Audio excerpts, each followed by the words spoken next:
Hey everybody! Alright, let me just kind of get these windows fixed again. I swear, every time I fix this, I get it working, and then it doesn't work anyways.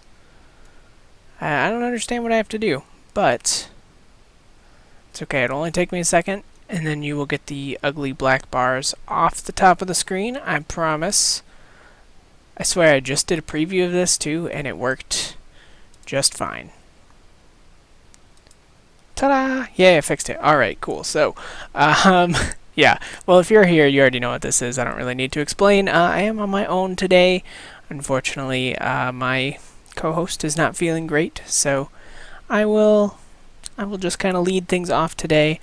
I do want to say right off the bat, this probably won't be a full hour episode because, just like the few weeks before E3, the few weeks after E3, probably not gonna have the most news ever. So I would just say that probably this week, probably next week as well, probably slow news weeks, honestly, and that is pretty typical for right after E3. So yeah, I guess with that being said, we will just jump right in though. I've only got a couple things picked out actually, and then I guess just a lot of little news. So we might even be closer to like a half-hour episode today. But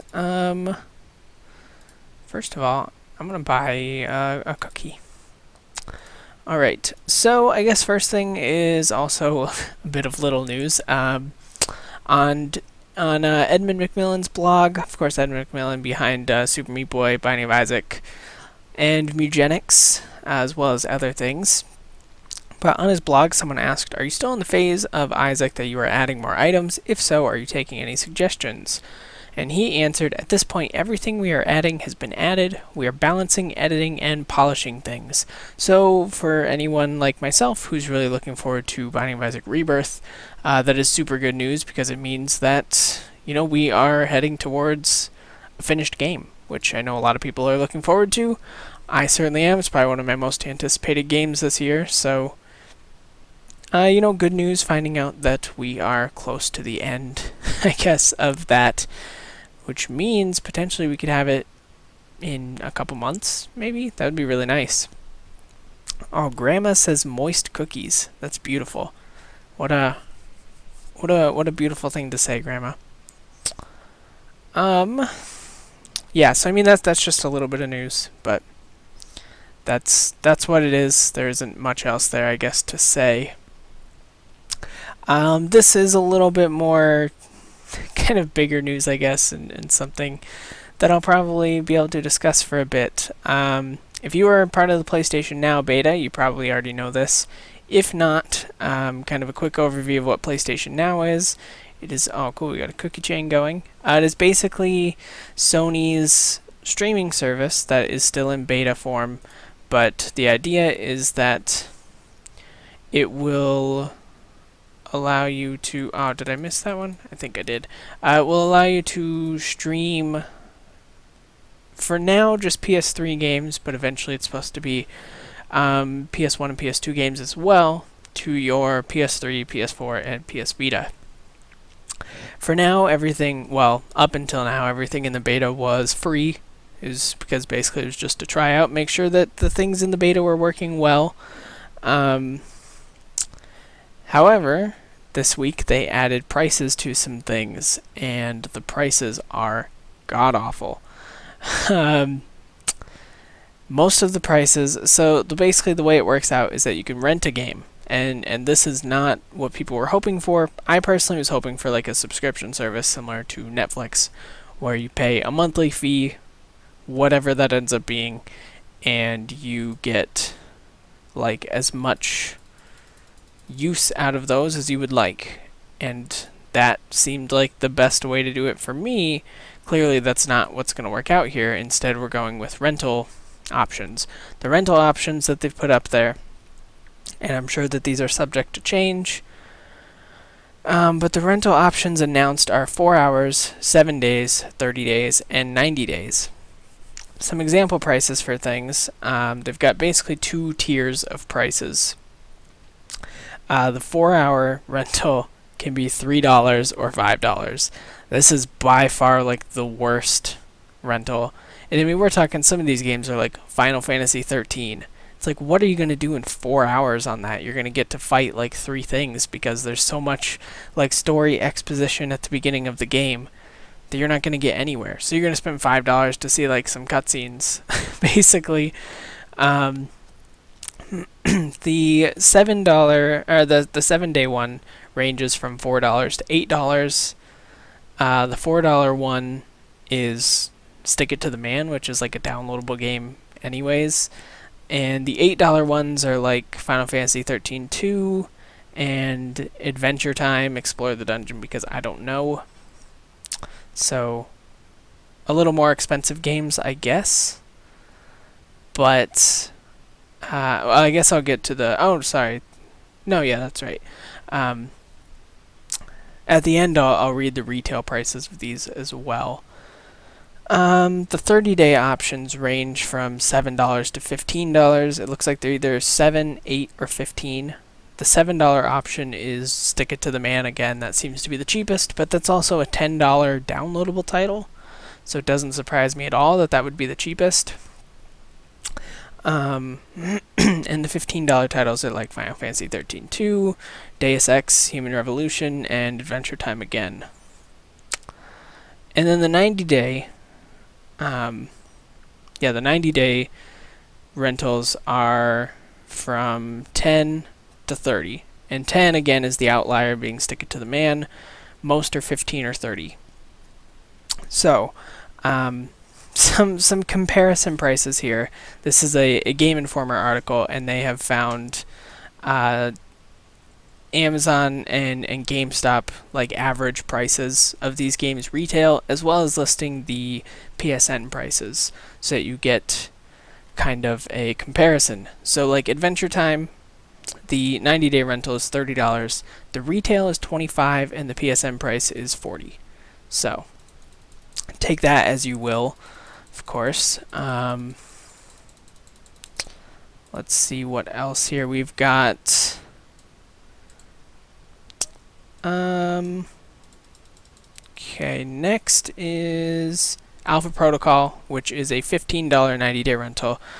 It's not available on PSN, but the retail is like $5, which I can definitely see because it's a pretty old game and it didn't ever sell well. I've seen it even cheaper on like PC sales, stuff like that. I've seen it super cheap. So that I think is kind of some price gouging there for sure. Deus Ex Human Revolution, $30 for 90 days. Retail is $7. This is the real kicker. The PSN version is $20. Besides the fact that if you've got PlayStation Plus, you have Deus Ex Human Revolution. It's been free. Because I've played it. And I've certainly never bought Deus Ex. So, take that as you will. Final Fantasy 13 is $15 90-day rental. $14 retail, $13 PSN, which, again, at least the prices are kind of close there. That being said, you could buy the game on the PlayStation Network for $13 rather than... better yet, you could buy the game on disc, finish it, sell it back later, and not have to... it just doesn't make sense, I guess, the pricing there, in my opinion. Final Fantasy 13 2 is even worse, with a 30-day, 90-day... $30... Can't get my dollars and days straight. $30 90-day rental, and it is available for $15 retail, $20 PSN. Guacamelee, this is another, like the downloadable titles are the worst, I think, because it's a $15 90-day rental, or it's just $15 on PlayStation Network. Besides the fact that it's been on sale, especially if you PC game, like you could get it super on sale or in a bundle. I think even it's been in a bundle, so there's that. Stick It to the Man follows the same thing, where it's a $10 90-day rental.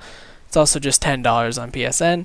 Then the last one is Saints Row the Third, which is $30 for a 90-day rental, $21 retail, $30 PSN. So I don't know, that seems like messed up in my opinion. And this is someone who is a huge fan of Sony. Like I know I try to stay away from having a Sony bias most of the time, but even I can say like this is not good pricing at all. In fact, I'd go as far as saying it's like terrible pricing because it is. It's really really awful pricing. There's really no other way of putting that. So yeah, I guess we'll see. I'm in the beta, so I guess I'll keep an eye out on these prices, see if anything changes. I'm certainly hoping that things change and get a little more realistic as we head towards kind of seeing this actually hit the public.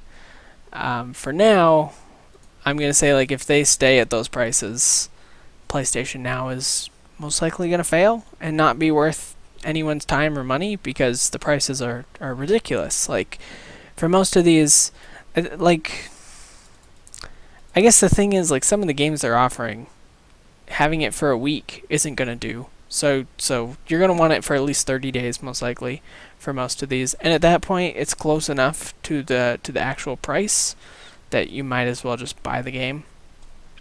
So I guess that's kind of the problem with that. So yeah, I guess that's all I really want to say on PlayStation Now. It's also hard to tell because it's in beta. Things could still change. Things probably will still change to some extent. I would say things will change before we see it kind of hit the public. But that's where we're at right now with it. It's not great. Not looking great at all. So yeah, besides the selection of games isn't very good yet. So I'm hoping that we get a better selection of games soon. But again, that's all in due time, I guess. Oh, well, I guess like the big news of the week is that the Steam sale has started. Pretty good sales so far. I've only gotten one thing. I've picked up the Skyrim Legendary Edition, and the funny thing about that is that I already own Skyrim, but the Legendary Edition was finally a cheap enough price that it was worth picking up the DLC. So that was it. The DLC was not on sale as much if you bought it separately. But like, let's see. I don't think I'm going to go through the first couple of days of sales, but I'll go through today's sales because they still will be in effect when this goes up tomorrow, because they always have yesterday's sales go through today, if that makes sense. So I'm recording this on Saturday, so on Sunday when this goes up, at least these will be available. But the sale does go through the 30th, which means, I believe that means the 29th is the last day that things are on sale. So like at 10 a.m. Pacific Standard Time on the 30th, it's done. This always causes confusion, so I just want to be wary and have you not miss out if there's anything that you want. Yeah, let's see though. So today was Skyrim. The lowest I've seen it's like $5 for the base game. It's $13.50 to get the game and all the DLC. Yeah, this is a bit of, I guess, kind of a point of contention for me, is that there are quite a bit of early access games on sale as daily deals, and that's kind of annoying in my opinion, because one, I'm not quite sure why an early access game is going on sale a lot. It seems backwards to me because, in my opinion, the whole point of early access is that you need funds to finish the game, which is why you're selling the game early, trying to get backers, things like that. But maybe I'm misunderstanding kind of the purpose, if you will, of early access. But yeah, so one of those would be 7 Days to Die, I believe, is an early access game. Dragon Age Origins, the Ultimate Edition, is, it looks like, $7.50. I will open this up because most likely... Oh, you know what? I think Dragon Age 2 is not even available on Steam, now that I think about it. You can get the non-Ultimate Edition for $5 as well. Huh. I might actually have to pick that up. I really like Dragon Age, but I just never got around to finishing it. So maybe I need to think about that. So yeah, I think that's a pretty good deal. Let's see. Stanley Parable is $6. That's a really good deal.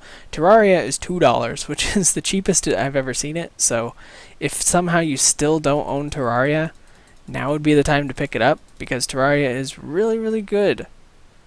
So there's that. Yeah, Terraria I think is probably my pick for Terraria and Skyrim. I think are my picks for the best deals of the day. Age of Empires 2 HD edition. I don't know anything about Age of Empires, but it's $5, so seems like it's probably not a terrible deal. Wasteland 2, which is also early access, is $40. I am pretty sure when Wasteland 2 comes out, it's not going to be $60. I may be wrong on that, but I'm pretty sure that's the way that's going to work. So I would say probably hold off on that. But that's my opinion, I guess. Maybe I'm wrong. I'm pretty sure I read somewhere though that the reason they're charging $60 still is that was what they had the Kickstarter backing price at. In order to get like beta access, you had to pay $60 in the Kickstarter. So they didn't want to charge less than that on Steam. So I guess that's why it's there, but it might be lower in the future when it actually gets out of early access. So I guess keep that in mind with that. Contagion, which I think... Oh no, Contagion is out, I think. I don't think that's early access. No, it's not. I don't know what Contagion is, though. I'm taking a look at the video here. It sounds like a zombie thing, so my guess, yeah, it looks like kind of a horror zombie thing. It's $5, so I guess if you're into that. And then Project Zomboid is also a early access game. It's $10 as opposed to the normal $15. So I think the standout ones today are Terraria, if somehow you still don't own it, and Skyrim, of course, if you want to get the DLC. This is definitely the cheapest option so far for DLC. But yeah, I guess like if you want to see everything, you definitely need to be looking at Steam all day because, well, that's how it goes. You know, because they do daily deals, they do community choice sales, things like that. So yeah, that's the Steam sale. Of course, just keep an eye out. I suppose, let me think here. Yeah, I guess there will be one more of these during the Steam sale, so I guess I will have more comprehensive thoughts. So far, the Steam sale is not super impressive to me, but that's true of basically any time when you've already had a Steam sale before in the past. So like my first one was definitely the worst Steam sale for me, where I spent the most, but now I get through them without spending a whole lot. So yeah, I mean, I guess if it's your first Steam sale, this is a good one to get in on. It seems like it's alright, but there hasn't been too many things that have jumped out at me as being like particularly worth buying yet. So like I said, the only thing I've gotten is the Skyrim DLC. So that's that. That's the Steam sale. Kind of figured I would spend the most time talking about that. Oh, this is kind of interesting. So, modders have dug around in the Watch Dogs PC files, and they have found the kind of graphics settings from the E3 2012 demo, which was when they first showed it off. And obviously the game released looking much worse than that initial demo. Ubisoft has been contacted about this. Their response was basically like, the files were kept there because we just didn't get rid of them just in case we needed them for something else. So, you know, just kind of like backup files, which if you're familiar with programming, if you're familiar with any kind of like software development, that's super common to keep files that don't end up getting used, but normally you would hide them pretty well. If like the user never needs to see those, then you would hide them pretty well, but you know, just didn't get hidden maybe as well as they should have. Of course, there are also just people who are good at digging around in files like that and finding things that maybe they weren't supposed to see. So basically the response though was that the reason that they weren't used for the final release was that There was more that goes into it, such as stability issues, things like that. So they ended up deciding that like the way that it released was more stable across more systems, and they have no intention of sort of making these found files official. So that's that. I guess if you were hoping for, if you were hoping for the game to look better on computer, keep hoping, because it's not going to happen, which is fine, I think. People have made mods already for it to look better, similar to the like Grand Theft Auto 4 mods that were happening. So yeah, I guess that's kind of where we're at for that. I guess it's a little bit of a weird, kind of a weird situation, I guess, that doesn't happen too often.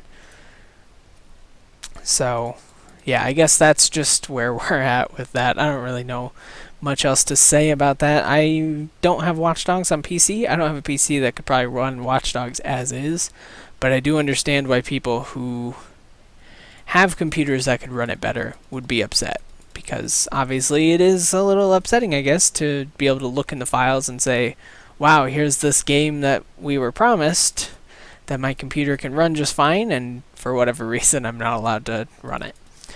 So I guess that's where people are coming from with that. Again, I think you would probably understand the situation a lot more if you are a PC gamer primarily, and this is always kind of where the conversation goes, because I know I've said in some other videos, I don't know if I've talked about it much in this, but I've talked a lot about like being cynical about graphics, things like that, and that maybe it just shouldn't happen. And I'm coming from this as primarily a console gamer. Like, I've been playing consoles since I was 5. I only started PC gaming like 3 years ago, and I mostly use it for indie games. So in my mind, graphics are not something to really get up in arms about. I don't mind playing things in 720. I don't mind playing things in under 720. Like, whatever. It doesn't make that much of a difference to me. But every time I kind of talk about those kind of things, I get people who are PC-only gamers kind of like putting me on my place a little bit and saying, well, like, here's the deal. Like, I pay this much money every year to keep my PC up to date so that I can play the newest things at the highest settings. And I'm sick of having, console gamers be like the target. If the game's going to be on PC, it needs to be able to run it at like what my PC can run it at.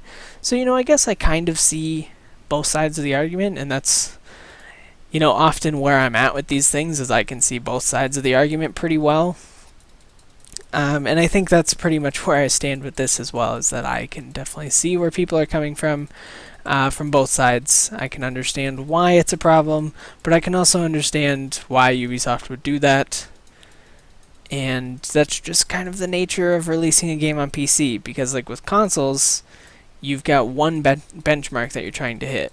With PCs, there's such a wide range of hardware that you're trying to make sure that your game runs on as much of as possible. So that is, of course, where the breakdown happens. Like, what do? Do you cater to the people with the best PCs, or do you try and cater to the most people possible? And that's always a hard thing, especially with these kind of bigger games, especially with the bigger games that are also going to be on consoles. Like, that's really a tough decision, because these people are working on the games and they want to make sure as much people, like as many people can enjoy it as possible, including people who play it on consoles. So I think sometimes like you just have to. I mean, I think both sides could use a little more understanding. I think the gamers could understand a little bit more of the process and why things have to be that way. But I think also the devs should understand maybe a little bit more that like there's no reason to kind of artificially lock or kind of like handicap even a PC version. Just like, I guess the thing is, maybe these settings should have been like the ultra high settings or whatever, the maximum settings on PC, so that PC people could get the most out of it. But again, not really my place to speak on the subject. I don't work on the game, and I don't know much about the process at Ubisoft. So I can't really speak towards what the best decision was, or if there was a better option at all. That may have honestly been the best option. So I guess we'll see what comes of this. I think, in my opinion, what's going to come of this is a lot of really nice mods for Watch Dogs on PC that allow you to play the game, making it look much, much better than it did when it first came out. So that'll be that. I don't really want to talk about that anymore. Here's a bit of news kind of related to the Steam sale. So Pixel Piracy is another early access game. I've done a video. I personally liked it, but a lot of people are maybe a little more wary about it just because it's promising a lot, and a lot of that hasn't quite shown up yet. But I am fans of the devs. They are extremely generous. They are extremely dedicated to making the game exactly what they set out to make it. And kind of the reason that I'm saying this story is that I guess last night, sometime on Friday, I think it was one of the excuse me, one of the flash sales, so it was on sale for like 8 hours. Someone made a post on Reddit Games basically saying, like, be very wary of purchasing Pixel Piracy because, like, these things were promised and it's still not there. And basically they were just, like, saying, hey, like, know what you're getting into. Alex Poisky, who is kind of their press person, I think he also works a bit on the game, was very, very professional about the whole thing. Like, this was a thread basically full of people kind of saying, like, don't buy the game yet, yada yada. He waited until the flash sale was over because obviously it would have looked much less professional to jump in during the flash sale and say, no, you need to go buy this now. Basically what he said was, we need things like this. We need fan criticism so that we know what we're doing wrong and so that we can work to fix it. And basically what he said, like, he told them, what I did was yesterday I uploaded the newest version of Pixel Piracy to the Pirate Bay, which is, you know, funnily ironic, I guess. And what he said was, like, if you are wary about the game at all, pirate it, try it out. If you still like it later, then, you know, if you've got the money, then please do consider buying it. But otherwise, you know, tell your friends about it, whatever. Like, basically what he said was, what we want is we want to give people the game that is kind of the combination of our vision of it as well as the fan vision of it. And I thought that was, like, such a very professional way to handle the whole situation that a lot of times you sadly don't see. A lot of times you see devs jump to conclusions and kind of maybe stepping out of their place a bit, trying to defend their game. Sadly, you know, it happens. Devs overreact, and if some devs, like, if they hear criticism, they say, no, you're wrong, you just don't get it. Things along those lines, and it's like, just step back for a minute and you know, think about it. Like, maybe people just don't like it. Maybe it's not that someone doesn't get it. Maybe that's not that, you know, whatever. Like, I mean, I'm not going to name names here, but there was actually a situation the other day on Twitter where one of the devs that I follow, basically their game was reviewed on, I don't remember what site it was, but basically it was reviewed unfavorably. Like, they just did not like the game. They thought it wasn't very good, didn't deliver on what it promised. Gave it like a 4 out of 10, right? Which is whatever. It's one review out of a ton of reviews that he's gotten. But he, like, kind of started publicly talking about what an awful review site they were and how they just didn't get it and how they, like, just shit on his game. And it's just like, whoa, like, take a step back, breathe before you tweet in public like that. Like, it's one thing, I guess what it comes down to is it's one thing if someone is saying something false. If someone gives your game, like, a low score based on something that just isn't true, then send a professional email. Like, say, I just wanted to point out that like this statement in your review was false. Like I've had that happen to me before in videos that I've done. I've had people say like you missed this entire part of the game that you kind of criticized, and I have gone back. Sometimes in some cases I've re-recorded videos to take care of things like that. You know, it's just like be professional about it, and it makes people want to work with you. If you're not professional about it, it makes people not want to do anything with you again, and it certainly doesn't make them want to like give your game a second chance. So, you know, I guess what it comes down to is like just relax in these situations. And I seriously just wanted to point out like Alex Boyski being extremely like super professional about this. He was also super professional when I worked with him, so I guess like even if it's not totally your kind of game, I can definitely recommend Pixel Piracy just based on like the devs being the right kind of people. They really care about their customers. They really care about their fans.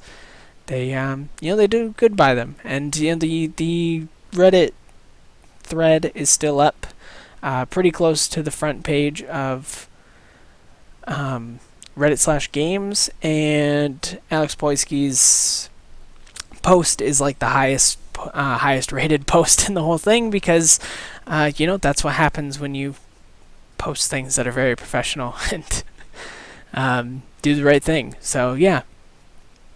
Excuse me. I'm gonna grab a drink of water real quick actually.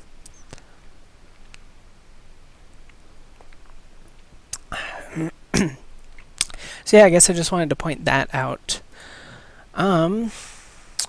Oh, last thing, kind of a smaller thing, but it seems like a cool idea.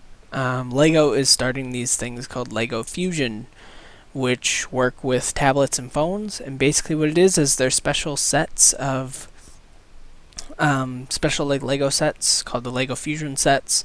They all have a specific piece that's like just like this rectangle piece that you build off of, you know, build little buildings or whatever, and it comes with pieces that you can build onto it. And the way it works is that you would buy the Lego Fusion game, or maybe the Lego Fusion game might come with the set, I'm not sure.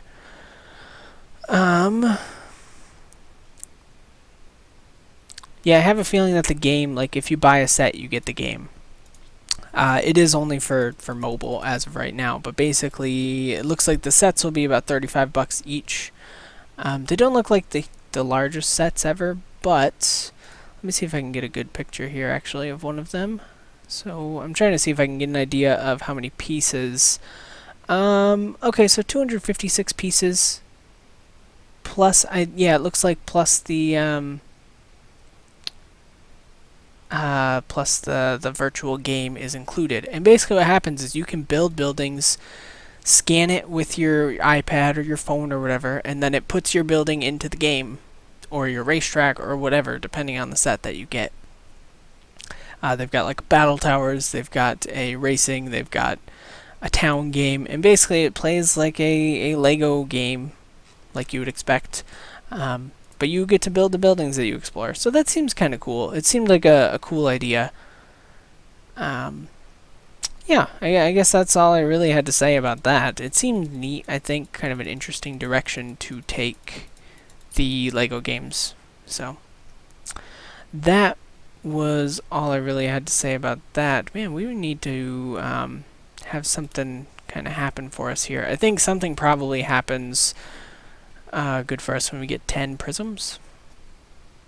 That'll probably be our next sort of milestone.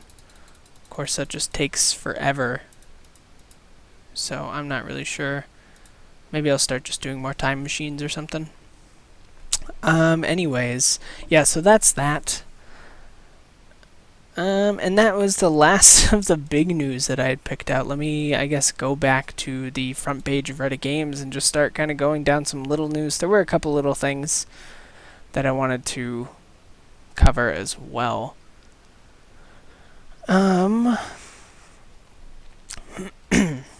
Okay. Boop-a-doop-a-doo. Oh, there is Metal Gear Solid 5 gameplay out. I've only checked out a couple minutes of it. What I saw looked really nice. I still haven't played Ground Zeroes, which is why I didn't look at too much of the gameplay. Didn't want to spoil anything. But yeah, they did kind of a closed I think this was at E3. They did kind of a closed, like, press demo of gameplay that you could not watch until almost a week after E3 was done. And then they put it up available to watch now. So there is that. You can check that out if you would like. Pretty easy to find, like if you go to Reddit Games, or if you just look on Google, you can find it pretty easily. Let's see. Oh, Xenonauts is out. My video might actually be up on the channel the same day this goes up. It's really good. Xenonauts, of course, is it's by Goldhawk Interactive, and it is kind of a spiritual successor to the original XCOM, which I'm sure will excite a ton of people. But it is very, very good. I'm having a really good time with it, and can pretty easily recommend it. So, yeah, that's kind of where I'm at with that. Like I said, I think it's pretty easy to recommend. If you are into that kind of thing, it's pretty obvious to pick that up. But yeah, I just wanted to say... Oh, cool. Apparently, they also opened up the code base to certain modders that they've picked out. So that's kind of cool that they're sort of harboring a, I guess kind of like a modding community for the game. That's always good to see developers get into. Let's see. Sorry, I know this part is never really like super professionally done, because I'm kind of just like reading through a list of things that I see here, but that's okay, I guess. Oh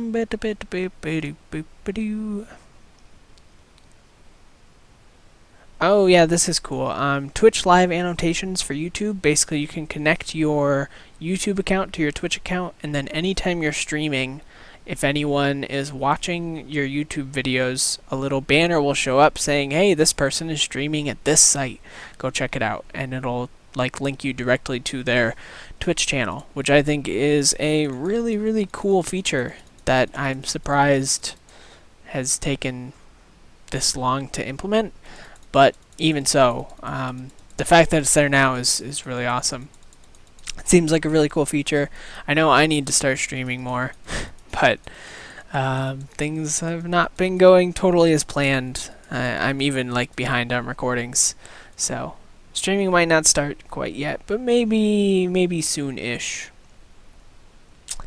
I don't know. My general opinion on streaming, I thought I would like streaming more, but until you get a pretty big audience, it's hard to get any kind of like chat interaction, and that's really sort of the basis of streaming is getting that chat interaction.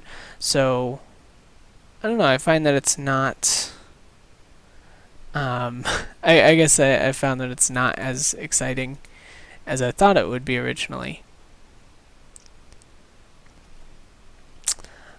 Okay, I don't know how much left there really is to talk about.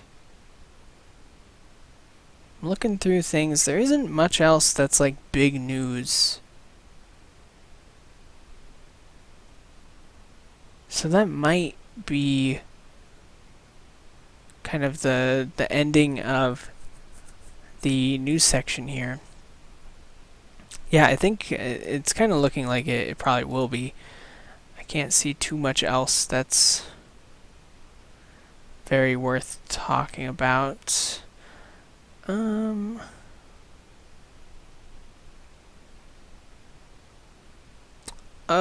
Yeah, this is actually cool. I actually did a video on this earlier in the week, so you might know this. There's a game, Tobias and the Dark Scepters, which had a 13-year development process, which is kind of cool.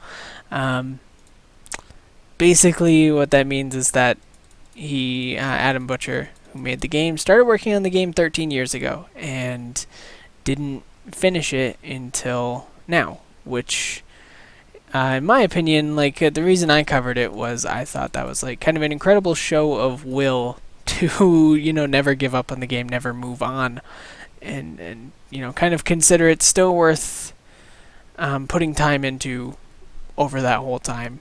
But it is definitely interesting to see. I think it's a pretty good game. It's not like the greatest thing ever, but it is it is a cool story. There's a nice little YouTube video out that he put together about kind of the process and why it took so long. Basically, he started it and has never, some indies like quit their jobs, things like that, to work on indie full time. He's worked the entire time, and he's just worked on the game on the side. So I think that's pretty cool, actually. I think that's a nice way to do it. I think it's just nice to see that after all this time, he did still get the game out.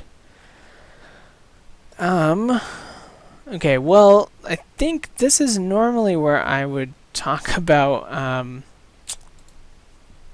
kind of the upcoming Steam games, but I actually don't know what's upcoming because I don't know if there's a way to look at Steam's upcoming games right now, because of course the whole kind